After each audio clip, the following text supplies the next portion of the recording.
Parce qu'il dit, si vous le faites, vous avez la vie demain. Eux, il les a montré leur chambre sur le 2e étage, puis il a monté se coucher. Mal à l'usage pour me jeter point fort. Il a bien du brûlement d'estomac. Il s'avait longé dans le lit, bien sûr, c'était des voleurs, qui se mettaient flambant nus. Puis il a couché face à face. Mais ça leur a pris du temps à dormir. Finalement, le gars de la veuve, il surveillait les affaires, ça a aperçu qu'il dormait. Il en restait encore dans le fond du pot, dans le fond du chaudron. Il a pris 2 assiettes, rempli ça de moche, il a monté en haut. Sans faire de traîneau, il a levé les couverts, puis il en a vidé une assiette sur les fesses de Yann, puis il a levé sur l'autre bord, puis il en a mis l'autre assiette sur les fesses de l'autre. Le matin, le premier soleil, il essaie de se brouiller, là. Il trouvait que c'était pas mal mou. Oh, il s'est passé la main. Il a réveillé l'autre, il a dit, réveille-toi. Il dit, moi, j'ai fait une saloperie dans le lit. L'autre se grouille, il se passe la main, c'était mou, il dit, moi aussi. Le gars en bas attendait ça, il dit, qu'est-ce que j'entends là, vous avez fait des saloperies dans mon lit? Il dit, je monte en haut, puis je vous ai la vie. Ben, les gars, ils avaient en peur mortelle, ils avaient pris leurs habits, sautent par le châssis, puis ils avaient parti, ils avaient dégarpillé par-dessus eux.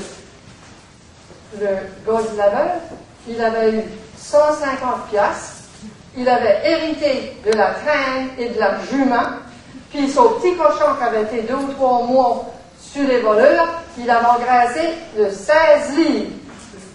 C'est ça l'histoire du petit cochon.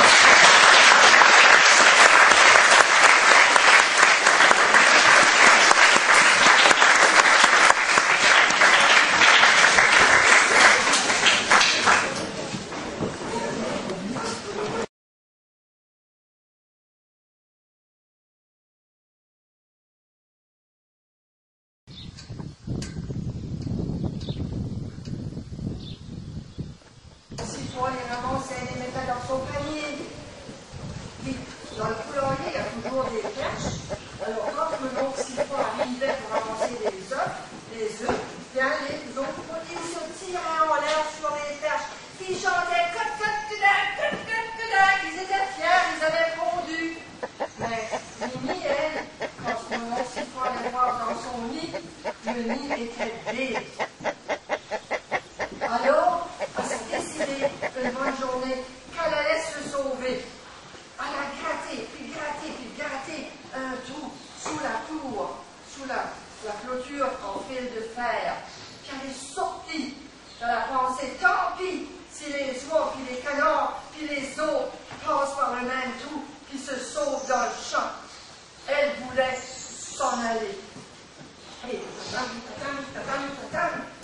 marché très loin, puis elle est arrivée à la rue Saint-Christophe. Oh bien là, les autos, ça passait autour de elle. Sa tête, elle était presque écrasée. Ils étaient obligés de freiner, de mettre les freins pour ne pas lui passer sur le dos. Mais finalement, elle n'a pas tourné de bord, elle a continué, puis elle s'est rendue l'autre bord. Mais là, il y avait une voie ferrée. Le train qui s'en venait, oh mon Dieu, le gros bongo du train, ça l'a presque enlevé le restant des plumes qu'elle avait sur elle. Elle a eu tellement peur. Mais elle a réussi à passer la rue Saint-Christophe. Et la voie ferrée. Là, elle est arrivée, elle a vu un petit cheval, un hangar. Dans le hangar, elle sentissait. Elle a senti quelque chose. Puis, la porte était ouverte.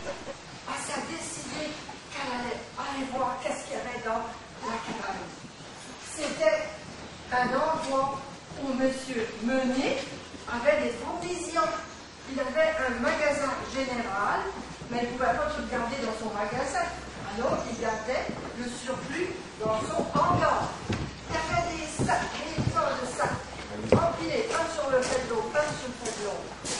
Et Mimi la vieille poule a servi à décocher ses sacs. Là, il est sorti quelque chose. De l'avoine, Ben, Mimi a pensé, peut-être que si je mange de l'avoine, je pourrais pondre comme les autres poules. Alors, ça vient manger, puis manger, puis manger de l'avoine. Ah, elle était pourrie, oui. Ah, elle était prise jusqu'à là, on ne pouvait plus en manger plus. À la fin de la journée, heureusement qu'il n'y avait pas beaucoup d'auto dans la rue, parce qu'elle avait tellement mangé, ça avançait pas, c'était tout doucement, parce qu'elle était ronde. Elle avait mangé trop d'avoine. Elle s'en est allée, elle est retournée par le même trou, puis elle est allée s'asseoir sur son nid. Puis elle s'est forcée toute la nuit. Le lendemain matin, mon oncle est venu vérifier puis commencer les œufs. Pensez-vous qu'il y avait un œuf dans le nid de Mimi la vieille poule? Non. Oh, cette fois-ci. Alors, Mimi s'est pas découragée. Elle est retournée par le même trou le lendemain et puis elle est retournée au hangar. Elle est allée picocher dans un autre sac pour trouver quelque chose d'autre. Et elle a picoché. Et cette fois-ci, c'était de l'orge. Elle a mangé. Bourrée encore, toute grosse, toute ronde. Et elle a croisé la rue et elle s'en est retournée, s'asseoir sur son nid. Et elle s'efforce de pondre toute la nuit. Le lendemain, M. Sifois vient voir les nids. Pensez-vous qu'il y a un œuf? Non, pas encore. Vous êtes... Est-ce qu'elle va retourner? Oui, elle retourne une troisième fois. Elle fait le même trajet. Elle croise la rue Saint-Christophe. Elle croise la voie ferrée. Elle manque de se faire écraser. Et puis, elle picoche encore d'autres sacs. Cette fois-ci, c'est du maïs doré. Elle en mange. Elle est bourrée jusqu'à là. Elle retourne, va dans son nid, le lendemain. Un œuf ou point d'œuf?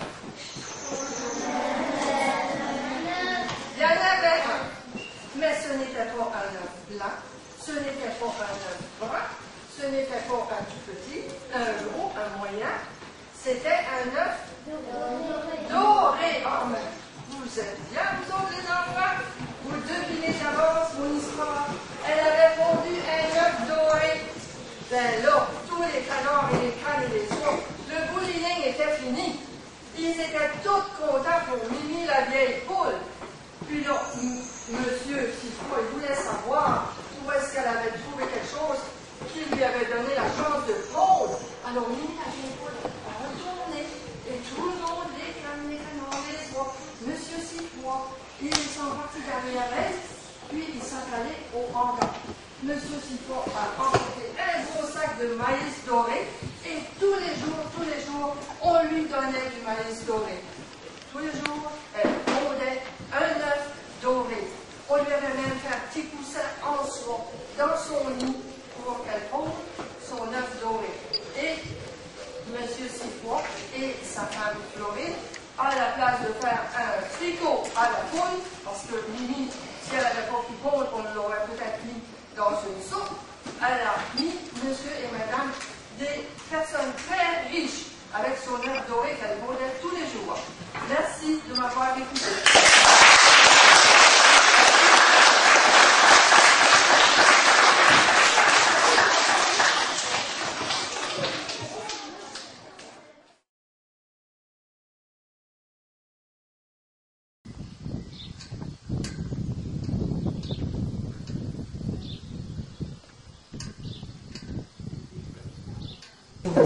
Il y avait ce curé ici dans une paroisse qui achetait son beurre de 2 voisines. Il y avait une voisine que son beurre était très bien propre parce qu'elle était délicate, puis elle s'assurait toujours que son beurre était des meilleurs. L'autre voisine, elle, là, elle n'était pas de trop propre, là. Son beurre n'était pas trop propre à l'excès. Mais le curé, lui, il n'osait pas lui refuser d'acheter son beurre de elle. Il s'en achetait les deux. Le beurre de la voisine moins propre il s'en servait dans ses pâtes, dans ses tartes, dans les choses comme ça. Il ne les mettait pas sur la table pour manger avec ses baguettes ou son pain. Alors, ce beurre-là, il l'achetait de la femme la plus délicate. Puis, il donnait 20 cents à la femme la moins propre pour son beurre, pour une livre de beurre, puis 25 cents à l'autre. Ça fait pour un bout de temps, mais la femme la moins propre, elle a découvert ça. Puis elle n'était pas contente, parce qu'il donnait 5 cents de plus à l'autre, puis pas à elle. Alors, une journée, elle a fait trouver M. le curé. Elle a dit, faut que tu m'expliques ça. Comment ça se fait que tu donnes plus à l'autre qu'à moi pour la même livre de beurre? Là, il a dit, oh, ça me chagrine assez de te le dire. Elle a dit, dis-moi-les, je veux le savoir. Sors, ouvre-toi. Oh, mais il a dit, ça va te choquer, ça va t'offenser, je peux pas te le dire. Elle a dit, offense ou point d'offense, faut que tu me le dises. Ben, il a dit, je sais pas si c'est des mauvaises langues, mais il y en a qui disent que ton beurre est point si propre que celui-là de l'autre voisine. Elle a dit, monsieur le curé, dorénavant, mon beurre va être aussi bon que l'autre. Et cette femme ici, elle était un petit peu ignorante. Elle ne pouvait pas compter, elle ne pouvait pas mesurer. Son homme lui avait fait une petite boîte en bois, puis elle savait, elle avait 2 vaches à lait, puis elle rabattait tous les jours. Elle barattait, c'est ça. Elle faisait ce que nous autres, à chez Dican, je disais, elle ribotait, voyez-vous? C'est pour ça que ça me mêle. Elle ribotait, elle faisait son beurre tous les jours qu'elle avait son lait de vache, puis elle mettait dans la petite boîte, puis elle savait qu'elle en avait une livre. Mais là, elle n'allait pas aller au magasin vendre seulement une livre à la fois. Alors, dans sa maison, elle avait un escalier qui montait, comme nous autres, je veux dire là, au gormier. Ça montait au 2e étage, au gormier. Il y avait 13 marches. Alors, à tous les fois qu'elle avait une livre de beurre de prêt, elle mettait sur une marche. Alors, quand elle en avait 13, elle savait qu'elle avait 13 livres de beurre. Alors, elle prenait son panier, puis elle mettait ses 13 livres de beurre, puis là, elle était prête pour aller vendre ça au magasin. Alors, cette journée-ci, elle avait ses 13 livres de beurre sur les marches de l'escalier, puis elle a monté, elle a monté, elle a monté. Elle arrivait à la première livre, là-bas en haut, là, elle l'a mis dans son panier. Elle a voulu se retourner pour descendre sur la 2e marche. Elle perd son équilibre. La voilà tombée, une marche après l'autre. Petchouk, petchouk, petchouk, petchouk, jusqu'à la dernière livre de beurre. Elle finit par tomber le derrière dans le beurre. Elle se passe la main. Elle avait le fond de culotte tout plein de beurre. Elle dit, encore du beurre à 20 cents pour monsieur le curé.